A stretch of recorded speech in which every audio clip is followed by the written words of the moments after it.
ആയിരക്കണക്കിന് വർഷങ്ങൾക്ക് മുൻപ് ഈജിപ്ത് ഭരിച്ചിരുന്നത് ഫറവോന്മാരായിരുന്നു. മരണത്തിനും അപ്പുറത്തും ഒരു ജീവിതമുണ്ടെന്ന് വിശ്വസിച്ചിരുന്നവരാണവർ. തന്നെ അടക്കം ചെയ്യേണ്ട പിരമിഡിന്റെ ജോലികൾ ഓരോ ഫറവോയും അധികാരത്തിൽ എത്തുമ്പോഴേ ആരംഭിക്കും. നൈൽ നദിയെപ്പോലെ, സൂര്യദേവനായ റായെപ്പോലെ പരലോകവും ഫറവോന്മാർക്ക് പ്രധാനപ്പെട്ടതായിരുന്നു. അങ്ങനെയിരിക്കെ ഒരു ഫറവോ മരണമടഞ്ഞു. മരണമടഞ്ഞ ഫറവോയെ മുൻകൂട്ടി പണിതു വെച്ചിരുന്ന പേടകത്തിൽ അടക്കം ചെയ്തു. കീഴ്വഴക്കമനുസരിച്ച് പരലോകത്തെ ജീവിതം സുഖകരമാക്കാനുള്ള ധനവും ആയുധങ്ങളും ആഭരണങ്ങളുമെല്ലാം പേടകത്തിൽ നിക്ഷേപിച്ചു. കൂട്ടത്തിൽ സ്വർണം കൊണ്ട് നിർമ്മിച്ച് രത്നം പതിച്ച ഒരു രാജമുദ്രയും ഉണ്ടായിരുന്നു. നൈൽ നദിയുടെ പടിഞ്ഞാറേ തീരത്തെ ഒരു പിരമിഡിനുള്ളിൽ ഫറവോ ഉറങ്ങിക്കിടന്നു. കാലം കടന്നുപോയി. പല പിരമിഡുകളിലെയും അളവറ്റ സമ്പത്ത് കവർച്ചക്കാർ കൊണ്ടുപോയി. അങ്ങനെയൊരിക്കൽ ഈ ഫറവോയുടെയും ശവകുടീരം തകർക്കപ്പെട്ടു. ഫറവോ ഉണർന്നു. ഹഹ, പണം, പണം!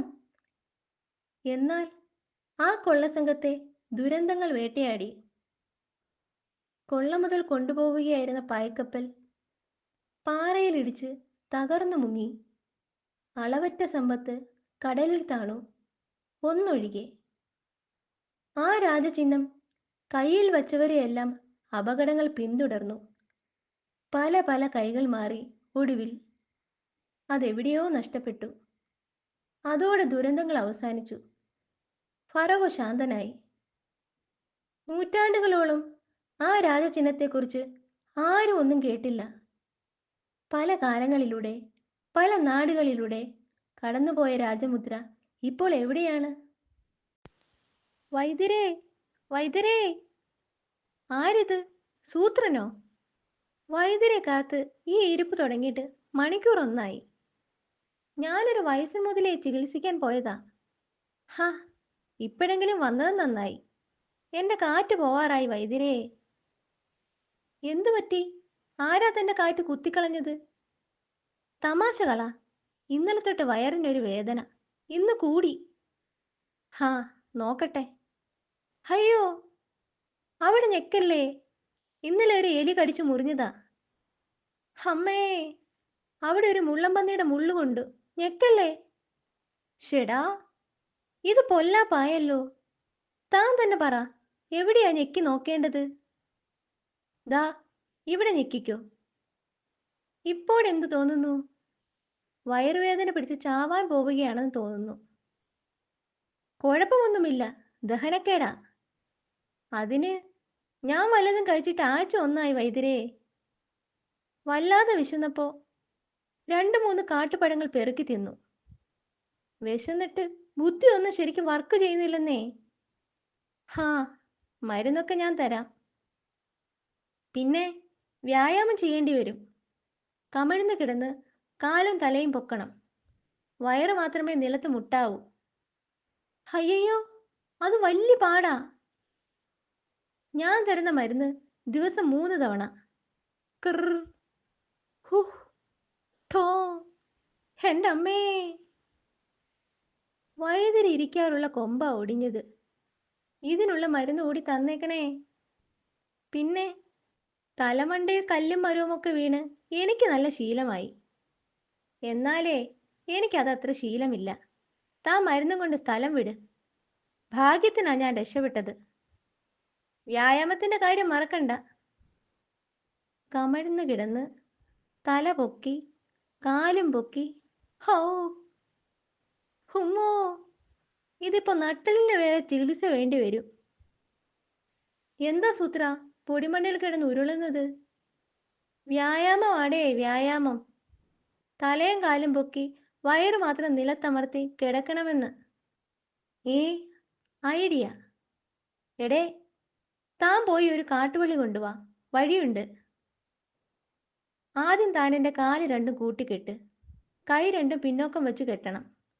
ഇനി വള്ളിയുടെ മറ്റേ അറ്റം ക്ലീൻ. ഇതാണ് ബുദ്ധി ബുദ്ധി എന്ന് പറയുന്ന സാധനം. എൻ്റെ കാട്ടുമുത്തപ്പാ. ടോ, ഞാവൂ. എൻ്റെ താടിയുടെ പണി തീർന്നു.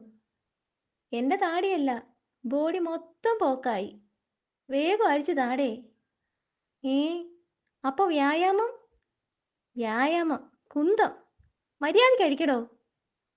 ഏ ചതിച്ചോ? ചക് ടക് ചക് ടക്. ഏ താൻ എങ്ങോട്ടാ ഓടുന്നത്? കാട്ടുപോത്തുകൾ വരുന്നു. ദ്രോഹി, എന്നെ അഴിച്ചു വിട്ടിട്ട് ഓടടേ. എൻ്റെ കാട്ടുപോത്തപ്പാ. ചി, മാറിടാ വഴിയിന്ന്. ഇപ്പൊ തട്ടി വീണേനെ, നാശം. ആരെങ്കിലും എന്നെ ഒന്ന് രക്ഷിക്കണേ. എൻ്റെ നടുവ് വളഞ്ഞൊടിയാറായേ. ഇവിടെങ്ങും ആരുമില്ലേ? പോയി. പെട്ടെന്ന് ക്ര ക്രേ. എൻ്റെ അമ്മേ, ഇങ്ങേരെ എവിടുന്ന് വരുന്നു? ഹൂഷ് ഥോ. അമ്മോ, ഞാൻ നടുപിടിച്ച് വീഴാൻ പോണേ. ഞാനും. നമസ്കാരം. ഏ തന്നെ എവിടെയോ കണ്ടിട്ടുണ്ടല്ലോ. ഓ, മനസ്സിലായി. പണ്ട് ഡ്രാക്കുളയെ പിടിക്കാൻ വന്നപ്പോഴാ പരിചയപ്പെട്ടത്. ഏ ഇപ്പോഴാ ശ്രദ്ധിച്ചത്. തൻ്റെ തലയിൽ നിന്ന് കാലിലേക്ക് എന്തിനാ കണക്ഷൻ കൊടുത്തിരിക്കുന്നത്? ഞാൻ വലിച്ചു കെട്ടിയ വില്ല് പോലുണ്ട്. കുറുക്കേന്ദ്ര വിളങ്ങുന്നു വില്ലിനെ പോലെ നിന്നടു. എൻ്റെ ബോസ് യോഗാസനം ചെയ്യുമ്പോഴാ ഇങ്ങനെ ചില പോസ് കണ്ടിട്ടുള്ളത്. ഇതെന്താസനം? വില്ലാസനമോ? ഏതായാലും ഒരു ഡിറ്റക്റ്റീവ് എന്ന നിലയിൽ തൻ്റെ കാലും തലയും തമ്മിൽ ബന്ധിപ്പിച്ചിരിക്കുന്ന കേബിൾ ഞാൻ കട്ട് ചെയ്തു തരാം. ക്രും. ഹാവൂ. തക്ക സമയത്ത് ഞാൻ ഹെലികോപ്റ്ററിൽ നിന്ന് ചാടിയില്ലായിരുന്നെങ്കിൽ താൻ ഇപ്പോഴും രവിവർമ്മ ചിത്രം പോലെ തൂങ്ങിക്കിടന്നേനെ. ഓ സോറി, ഹെലികോപ്റ്റർ എന്ന് പറഞ്ഞത് മനസ്സിലായില്ലല്ലേ? ഒരു വലിയ തുമ്പിയാണെന്ന് വിചാരിച്ചാൽ മതി. ഞാനും എൻ്റെ ബോസും കൂടി ഓടിച്ചിരുന്ന ഹെലികോപ്റ്ററിൽ ഒരു കുട്ടിച്ചാത്തൻ വന്നിടിച്ചു. ഞങ്ങൾ താഴേക്ക് ചാടി. തലയ്ക്കകത്ത് വായുവായതുകൊണ്ട് ബോസ് ഇങ്ങ് എത്തിയിട്ടില്ലെന്ന് മാത്രം.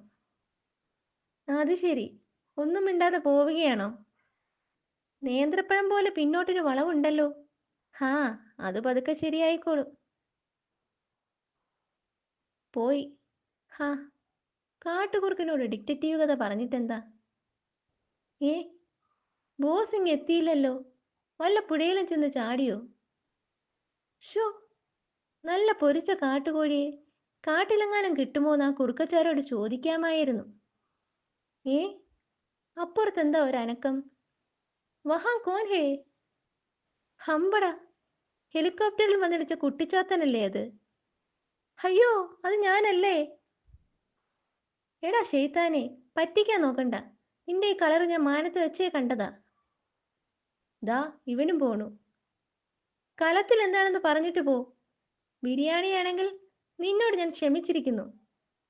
അവൻ്റെ പിന്നാലെ പോയിട്ട് കാര്യമില്ല, ഫൂൾ. പുഴക്കരയിൽ ഇന്ന് കാലത്താ. വേഗം വാ. ഏ അതാരാ? അത് മൗഗ്ലിയും ബഗീരനുമായിരുന്നു.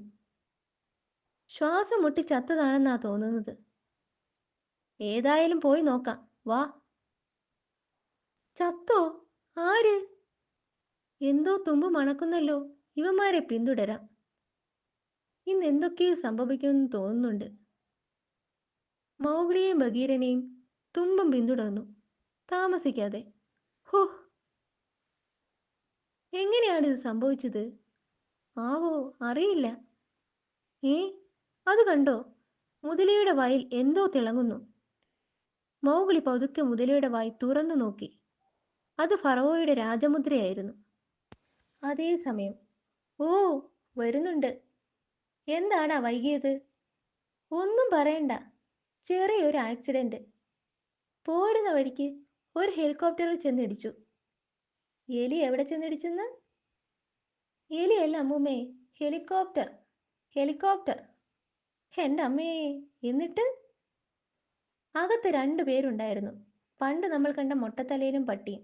രണ്ടും താഴേക്ക് ചാടി. ആളില്ലാത്ത ഹെലികോപ്റ്റർ നേരെ പോയി പുഴയിൽ ചെന്ന് വീണു. എന്നിട്ട് അവന്മാർക്ക് എന്തു പറ്റി? ആ പട്ടി കൂളായി എണീറ്റ് നടക്കുന്നുണ്ട്. മൊട്ടത്തലേനെ ഞാൻ കണ്ടില്ല. ഹാ, അതൊക്കെ പോട്ടെ. പാമ്പെങ്കിലും കിട്ടിയല്ലോ, അത് മതി. എന്താ ഇതിൻ്റെ സൂത്രമെന്ന് പറഞ്ഞില്ലല്ലോ കുട്ടുച്ച? സിമ്പിൾ അല്ലേ, സിമ്പിൾ. എന്തെങ്കിലും ലോഹകഷ്ണം ഇതിനകത്തിട്ടാൽ അത് പാമ്പായി പുറത്തു വരും. അത് കൊള്ളാമല്ലോ. എന്നാ പിന്നെ ഒന്ന് ടെസ്റ്റ് ചെയ്താലോ? അതിനെന്തെങ്കിലും ലോഹം വേണം. അമ്മൂമ്മയ്ക്ക് കമ്മലോ മാലയോ വല്ലതുമുണ്ടെങ്കിൽ ഇട്. പിന്നെ കമ്മലിടാൻ പറ്റിയ പ്രായം. നമുക്ക് ഈ കുട്ടിച്ചാത്തൻ്റെ കുന്തമെടുത്തിട്ടാലോ? ഫസ്റ്റ്. പിന്നെ അങ്ങോട്ട് പോകണം ഇങ്ങോട്ട് പോകണം എന്നൊന്നും പറഞ്ഞ് വന്നേക്കരുത്. നോക്കി നിൽക്കാതെ എന്തെങ്കിലും സംഘടിപ്പിച്ചു കൊണ്ടുവാടാ കുട്ടി ചെകുത്താനെ. ഹും, തള്ളയുടെ ഒരു ധൃതി. ഈ കാട്ടിൽ എവിടെ കിട്ടാനാ ലോഹം? ഏ, അതെന്താ താഴെ?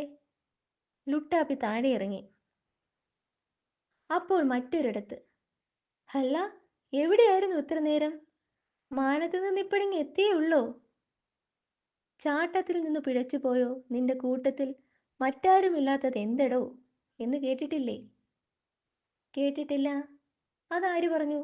ഓസ്ട്രേലിയയിലെ കങ്കാരുവോ? കുഞ്ചൻ തമ്പയരുടെ തുള്ളൽ കഥയാ. ചാടുമ്പോൾ കൂട്ടത്തിൽ നിന്ന് വിട്ടുപോകരുത് എന്ന് സാരം. അതത്ര സാരമില്ല. ഒരു ഡിറ്റക്റ്റീവിന് എന്തിനാ തുള്ളൽ കഥ? തെണ്ടുൽക്കർക്ക് എന്തിനാ ചെണ്ടകൊട്ട്? 6000 അടി ഉയരത്തിൽ നിന്ന് 6 ഇഞ്ച് സ്ഥലത്തെ അടയാളത്തിലേക്ക് കൃത്യമായി ചാടുന്നവനാണ് യഥാർത്ഥ ഡിറ്റക്റ്റീവ്. 6 ഇഞ്ച് സ്ഥലത്ത് 6 കിലോ ചിക്കൻ വെച്ച് നോക്കിയാട്ടെ, കൃത്യമായി ചാടിക്കാണിക്കാം. അതുപോട്ടെ, നാട്ടിലെത്തിയാൽ ചിക്കൻ ബിരിയാണി വാങ്ങിത്തരാമെങ്കിൽ ഒരു തകർപ്പൻ തുമ്പ് തരാം. ഏ, 4 നേരം വെച്ച് ഒരാഴ്ച വാങ്ങിത്തരാം. എവിടെ തുമ്പ്? വാഗ്ദാനം തരുമ്പോഴും പുളു പറയുമ്പോഴും ഇത്തിരി കൂടി മയം വേണം. ഒരാഴ്ചയൊന്നും വേണ്ട, ഒറ്റ ദിവസം മതി. സംഗതി ഇതാണ്. പണ്ടേതോ ഈജിപ്ഷ്യൻ പുസ്തകത്തിൽ കണ്ടിട്ടുള്ള ഒരു സാധനം കണ്ടുകിട്ടിയിരിക്കുന്നു. ഒരു മുതലയുടെ വായിൽ നിന്ന്. ഏ, എന്നിട്ട് സാധനം കഹാഹേ? മുതല കഹാഹേ? രണ്ടും കയ്യിലില്ല. മുതല ക്ലോസായി. സാധനം വേറൊരു കൂട്ടർ കൊണ്ടുപോയി. ഷോ, വിഡ്ഢിത്തം തന്നെ അമൃതം, വിഡ്ഢിത്തം തന്നെ ജീവിതം. കവിത ചൊല്ലി നിരാശപ്പെടേണ്ട. എന്തുകൊണ്ട് അവരെ പിന്തുടർന്നില്ല എന്നല്ല ചോദ്യം. ആ ചോദ്യത്തിന് ഞാൻ വാക്കുകൊണ്ടല്ല, മൂക്കുകൊണ്ട് മറുപടി തരാം. മണം പിടിക്കുന്ന എൻ്റെ പിന്നാലെ വന്നാട്ടെ. ഈഹ എന്ന് കാറരുത്, ആനയും മറ്റും പേടിക്കും. മറ്റൊരിടത്ത്. ഏ, താൻ പിന്നെ വന്നിരിപ്പാണോ? ഈ ഈടെയായിട്ട് വൈദ്യരെപ്പോഴും യാത്രയാണല്ലോ. ഇരുന്നിരുന്ന് മടുത്തു. ആ വയസ്സ് മുതലേ നോക്കാൻ പോയതാ. അങ്ങേരുന്ന് രാവിലെ ചത്തുപോയി. ഞാനും ചാവാനാ സാധ്യത. വ്യായാമം, മരുന്ന് ഒക്കെ നോക്കി. വയറുവേദനയ്ക്ക് ഒരു കുറവുമില്ല. ഇതെന്താ കഴുത്തിലൊരു കെട്ട്? വ്യായാമം എളുപ്പമാക്കാൻ ചെയ്തതാ. ഇപ്പോൾ അഴിക്കാൻ പറ്റുന്നില്ല. വേദന മാറുന്നില്ല എന്ന് പറഞ്ഞിട്ട് കാര്യമില്ല. മരുന്ന് കുറെ കൂടി കഴിക്കണം. എന്താ ഒരു ശബ്ദം? Tree truck. അയ്യോ, മലയിൽ നിന്ന് കല്ലുരുണ്ട് വരുന്നതാ. ചതിച്ചോ? ഇങ്ങോട്ടാ വരുന്നത്. എൻ്റെ കാട്ടുമുത്തപ്പാ. കഴിഞ്ഞ തവണ മരക്കൊമ്പ്, ഇത്തവണ മരം. ഹാവു, എനിക്ക് മതിയായേ. എൻ്റെ ബലമായ സംശയം വൈദ്യർക്ക് എന്തോ കഷ്ടകാലമാണെന്നാ. കൃത്യസമയത്ത് ഞാനിവിടെ എത്തുന്നത് എൻ്റെ കഷ്ടകാലം. വേഗം മരുന്ന് താ. ഇനി ഇവിടെ ഒരു സെക്കൻഡ് ഞാൻ നിൽക്കില്ല. മുതുകുവേദനയ്ക്ക് മരുന്ന് തരാൻ മറക്കണ്ട. ജമ്പനും തുമ്പനും അതേസമയം മണം പിടിച്ച് മുന്നേറുകയായിരുന്നു. ഏ, ബോസ്, അത് കണ്ടോ? അവരാണ് ആ സാധനം കൊണ്ടുപോയത്. പക്ഷേ രണ്ടിലെ കിടപ്പത്ര പന്തിയല്ലല്ലോ. മരിച്ചിട്ടില്ല, ബോധം കെട്ടതാണ്. പക്ഷേ നേരത്തെ പറഞ്ഞ സാധനം എവിടെ? തുമ്പന്റെ വിദഗ്ധ പരിശോധന. പക്ഷേ അതാരോ ഇവിടുന്ന് കടത്തി കഴിഞ്ഞു. ഫറവോയുടെ രാജമുദ്ര ഏറെ അകലെയൊന്നുമല്ലായിരുന്നു. കിട്ടി. ദാ ഇത് മതിയോ? ഇത് എവിടുന്ന് കിട്ടിയടാ? കുറച്ചപ്പുറത്ത് ഒരു പയ്യനും കരിമ്പുലിയും കിടക്കുന്നു. അവരുടെ അടുത്ത് കിടന്നതാ ഇത്. പയ്യനും പുലിയുമോ? പയ്യനെ പുലി പിടിച്ചതായിരിക്കും, പുലിയെ പാമ്പും കടിച്ചിരിക്കും. ഏതായാലും രണ്ടും ക്ലോസ് ആയെന്ന് തോന്നുന്നു. ഹാ, എന്തെങ്കിലും ആകട്ടെ, ഇത് ലോഹം തന്നെയാ. നമുക്കിത് മതി. ഒരു മന്ത്രം ചൊല്ലാനുണ്ട്. ലോഹ പൂഹ ഈഹ പൂഹ മാഹ ഈഹ. ഏ അതേതാ വേറൊരു ഈഹ? പാമ്പ കൂമ്പ ജൂം ബുംബ. ശരി, ഇനി സാധനം കലത്തിലിടാം. എല്ലാവരും മാറി നിന്നോ. അത് താൻ സാധനം അവന്മാര് പാത്രത്തിലിട്ടത്. ഈഹ, യു ആർ അണ്ടർ അറസ്റ്റ്. പാത്രം കൊടി സാധനം. ഏ അയ്യോ, ഇവന്മാർ ഇവിടെയും എത്തിയോ? മര്യാദ കലത്തിലിട്ട സാധനം ഇങ്ങ് തന്നാൽ നിങ്ങൾക്ക് വലിയ പരിക്കില്ലാതെ പോകാം. ഹിഹി, കലത്തിലിട്ട സാധനമാ ദാ പുറത്തു വരുന്നത്. മൈ ഗോഡ്, സ്നേക്ക്, നാഗരാജാവ്. അകത്തിരുന്ന് ഏറുകൊണ്ട് പുറത്തു ചാടിയതാവും. ഹാ, അവൻ പോട്ടെ, നമുക്ക് പാത്രത്തിനകത്ത് സാധനം മതി. ഷോ, ഇവന്മാര് വിചാരിച്ചതുപോലല്ല, മഹാമണ്ടന്മാരാ. ബോസ്, പാത്രം ശൂന്യം. ലോഹകഷ്ണം പോയിട്ട് ഒരു കപ്പക്കഷ്ണം പോലും ഇതിനകത്തില്ല. സത്യം പറ. സത്യം മാത്രമേ പറയാവൂ. സത്യമല്ലാതെ മറ്റൊന്നും പറയരുത്. സത്യം എന്തായാലും പറഞ്ഞിരിക്കണം. ഇതിനകത്തിട്ട സാധനം എവിടെ ഒളിപ്പിച്ചു? പറഞ്ഞില്ലേ, അകത്തിട്ട സാധനമാ പാമ്പായി പുറത്തു പോയത്. ഇത് മാന്ത്രിക കലമാ, ലോഹത്തെ പാമ്പാക്കുന്ന കലം. മൈ ഗോഡ്, തുമ്പ, എങ്കിലാ പാമ്പിനെ പിടി. ഹറിയപ്പ്. നടന്നത് തന്നെ. തുമ്പൻ പോയപ്പോൾ പാമ്പിനെ പിടിച്ചാൽ തിരിച്ചു പഴയ സാധനമാക്കി തന്നിരിക്കണം. ഇല്ലെങ്കിൽ ഹമ്പട, വിരട്ടുകയാണോ? കുട്ടൂസ, എന്നാൽ ഇയാൾക്കൊരു സമ്മാനം കൊടു. മാരക ജീരക പറപറ ഹ്രീം. മന്ത്രം ചൊല്ലിയതും ഏ യൂറികകാരൻ ശൂന്യാകാശത്ത് പറക്കുന്നത് പോലെ ഞാനിതെങ്ങോട്ടാ പൊങ്ങിപ്പോകുന്നത്? ഹഹ, ആകാശത്ത് നിന്ന് നിറയൊഴിക്കാൻ പ്രത്യേക പരിശീലനം വാഷിംഗ്ടണിൽ ചെന്ന് നേടിയവനായി ജമ്പൻ. വെടിവെക്കാൻ വരട്ടെ. ഹലോ മായാവി, എന്താ ഈ വഴി?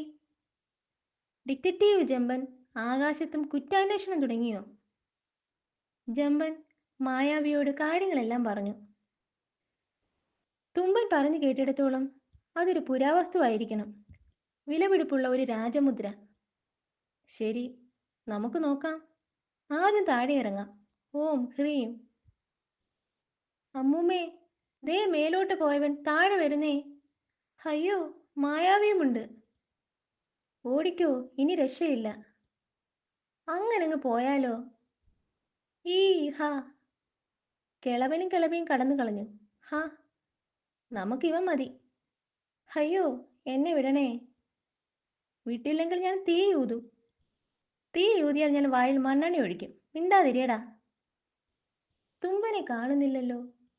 വരൂ, നമുക്ക് പോയി നോക്കാം. എന്താ, എന്തു പറ്റി? മരത്തിന് മുകളിൽ എന്തോ ശബ്ദം. ഹാ, വല്ല കിളികളുമായിരിക്കും. അതേസമയം മറ്റൊരിടത്ത് വഴി തെറ്റിയിട്ടില്ല. ഇവിടെ ഒരു പാമ്പിന്റെ മണമുണ്ട്. ഏ അതാ അവൻ. തുമ്പൻ അന്വേഷിച്ച പാമ്പ് സൂത്രന്റെ കഴുത്തിൽ. ഹയ്യയ്യോ, ആ കുറുക്കന്റെ കഥ കഴിഞ്ഞോ? പാമ്പിനെ എങ്ങനെ പിടിക്കും? ക്യാ കരൂങ്ക? തുമ്പന്റെ ചിന്തകൾ പരക്കം പാഞ്ഞു. അപ്പോഴതാ വരുന്നു വേറൊരാൾ. സൂത്രനെ എന്തു പറഞ്ഞ് സമാധാനിപ്പിക്കും? കാട്ടുപോത്തിനെ കണ്ടപ്പോൾ ഓടിയതിന് ദേഷ്യം കാണും, ഉറപ്പ്. ഐഡിയ. സൂത്രന്റെ കഴുത്തിൽ കെട്ടിയ വള്ളി അഴിക്കാൻ പറ്റിയിട്ടില്ലെന്നല്ലേ മൂങ്ങ വൈദ്യര് പറഞ്ഞത്?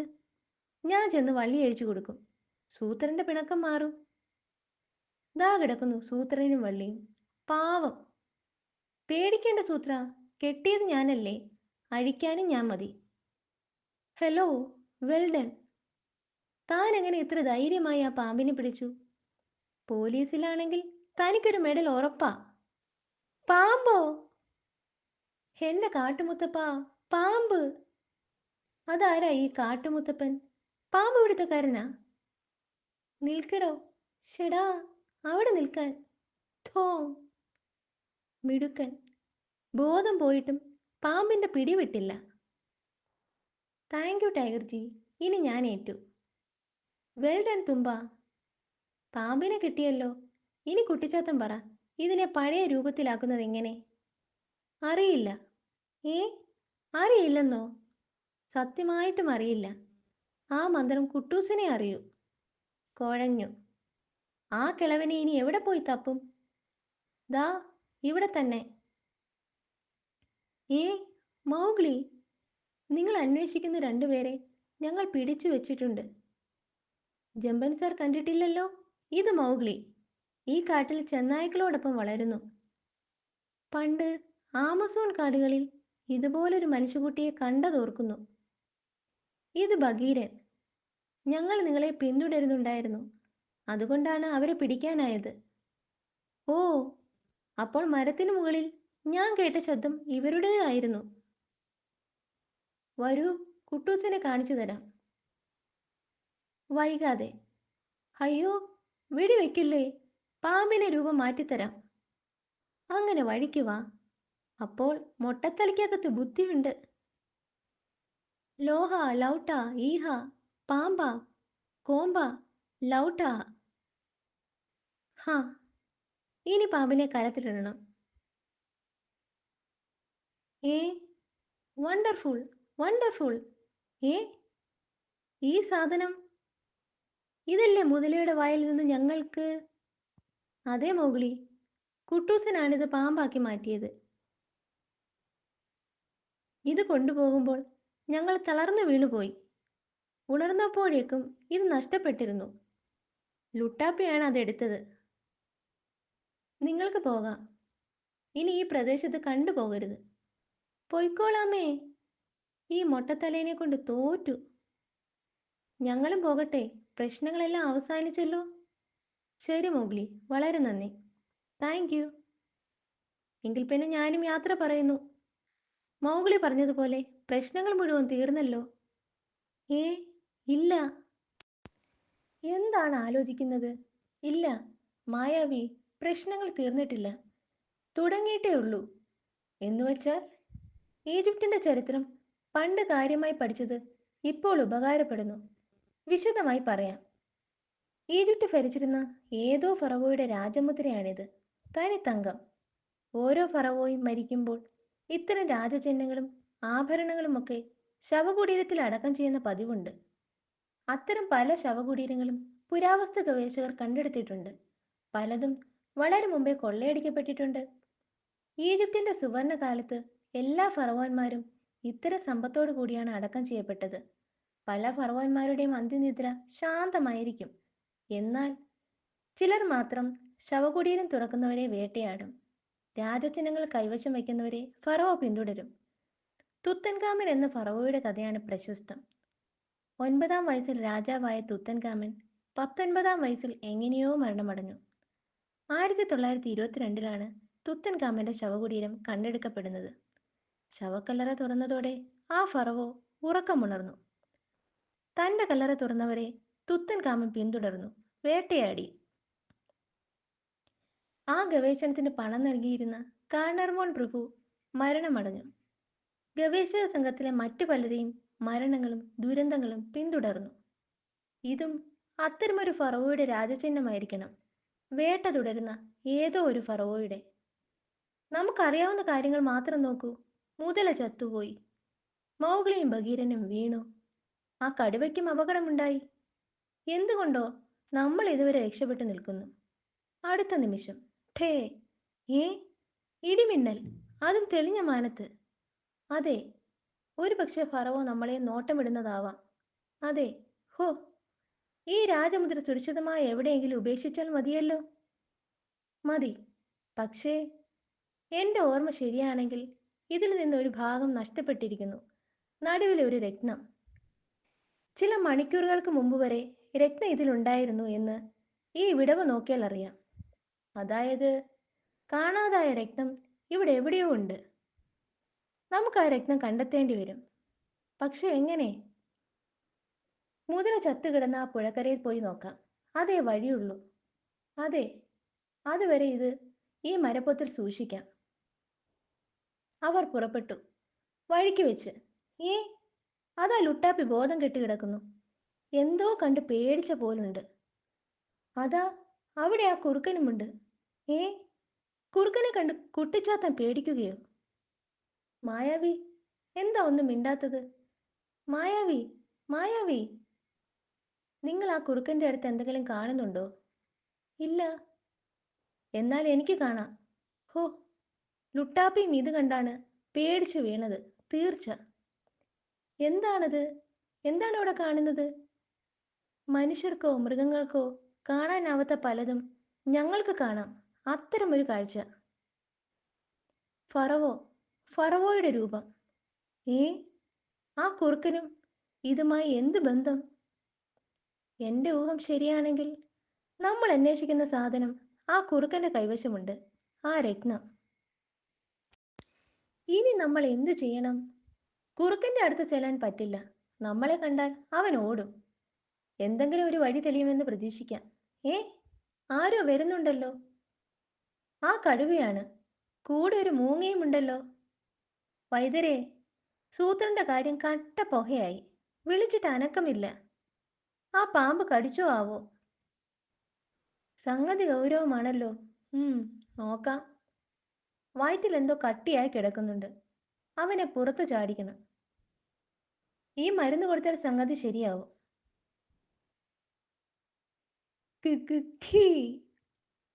ഓഹോ, അപ്പോൾ ഈ കല്ലാണ് ഇതിനെല്ലാം കാരണം. രത്നം. സൂത്രൻ കാട്ടുപഴമാണെന്ന് കരുതി തിന്നതാ. ഹഹ, ഹമ്പട. സൂത്രന്റെ വയറു വേദനിപ്പിച്ച കല്ല്.